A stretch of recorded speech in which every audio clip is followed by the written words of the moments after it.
Hello everyone.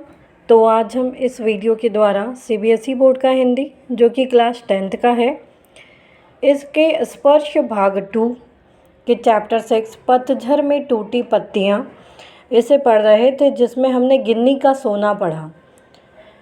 आज इस part 2 के द्वारा हम झेन की देन पढ़ेंगे, जिसको लिखा है रविंद्र केलेकर जी ने। तो आइए इसे हम स्टार्ट करते हैं।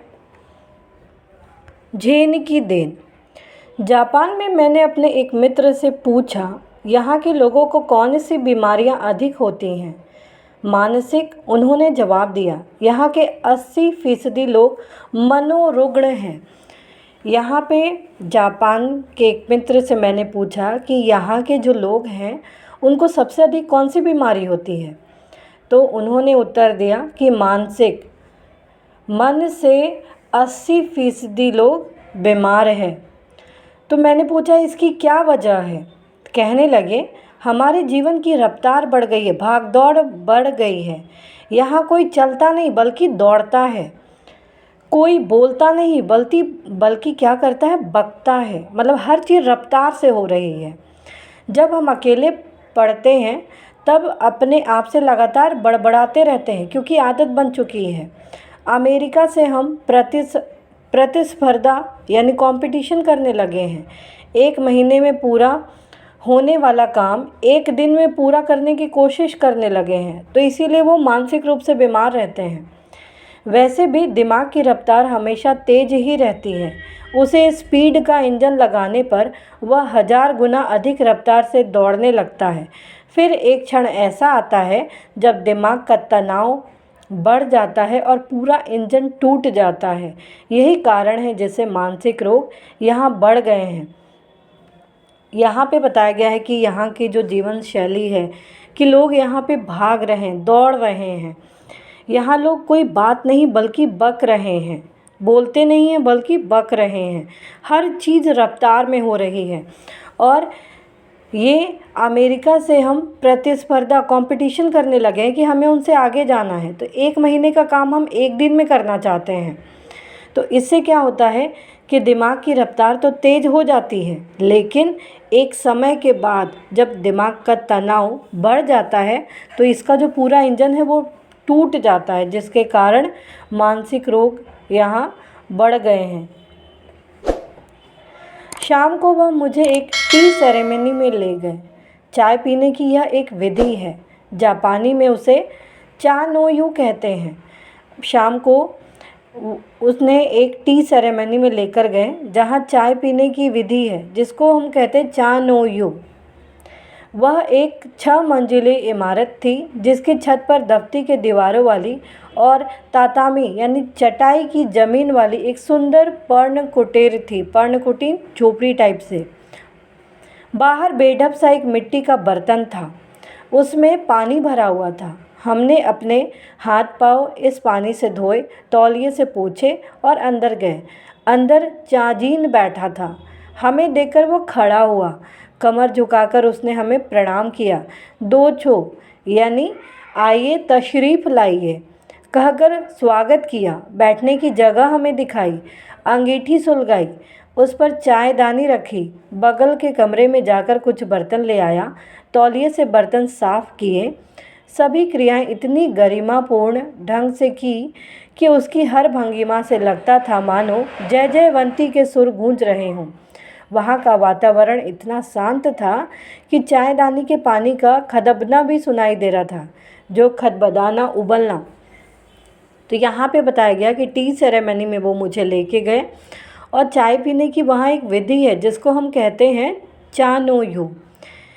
अब ये मुझे एक 6 मंजिले इमारत पे ले गए, जिसकी छत पर दफ्ती की दीवार वाले और चटाई की ज़मीन वाली एक सुंदर सी कुटिया थी।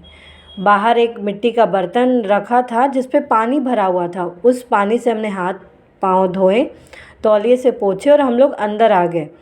अंदर चाजीन बैठा था, जिसने हमें देखकर वो खड़ा हो गया और कमर झुकाकर हमें प्रणाम किया और उसने कहा, आइए तशरीफ़ रखिए।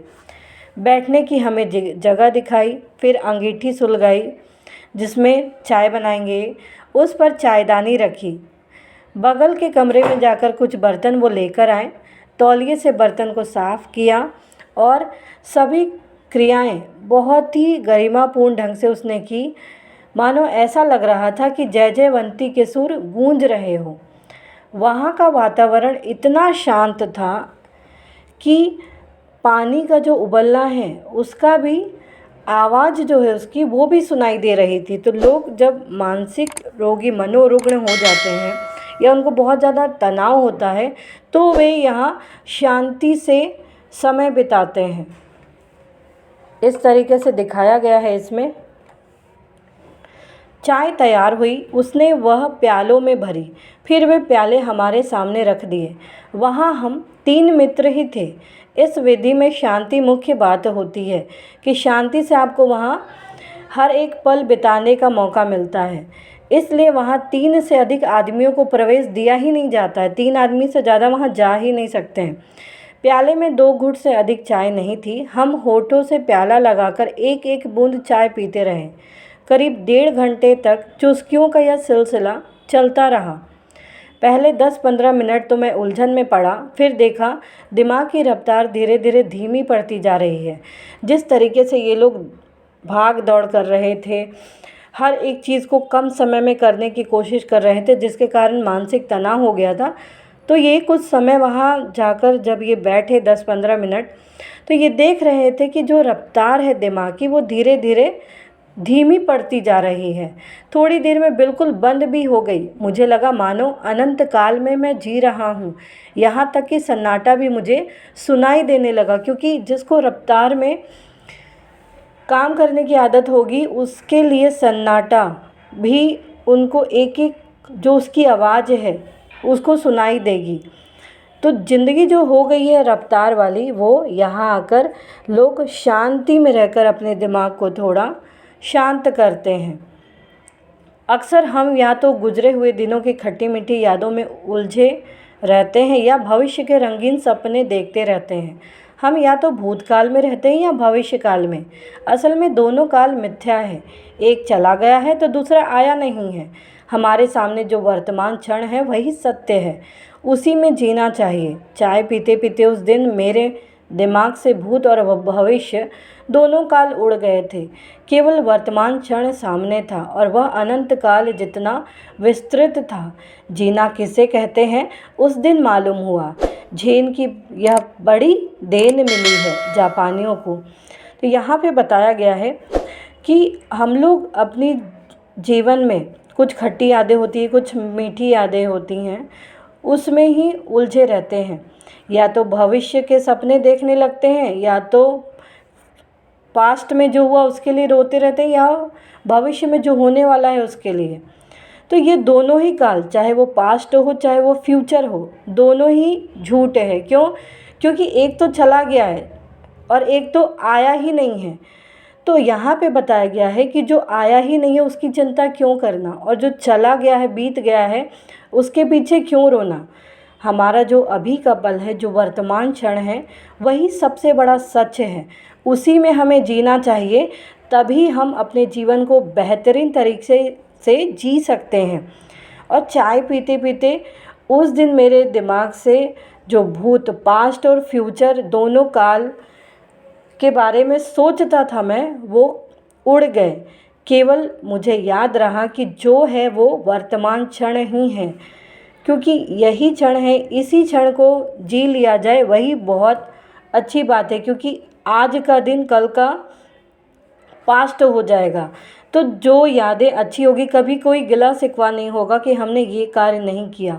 तो वर्तमान समय जो है उसे हमें खुलकर जीना चाहिए, क्योंकि जो बीत गया है उसके पीछे पछताने से कोई फ़ायदा नहीं, और जो आया नहीं है उसके लिए बिल्कुल तनाव नहीं लेना चाहिए। तो वर्तमान समय को जो जिएगा वही अपने जीवन को बेहतरीन बना पाएगा।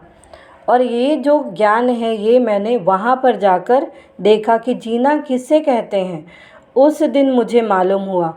और कहा जाता है कि जापानियों को सबसे ज़्यादा मानसिक रोग होते हैं, 80%।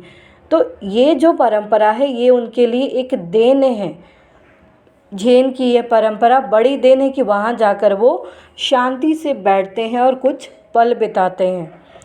तो उम्मीद है आपको ये चैप्टर समझ में आया होगा। तो प्लीज़ आप इस वीडियो को लाइक करना, शेयर करना, सब्सक्राइब करना, कमेंट करना ना भूलें। Thank you.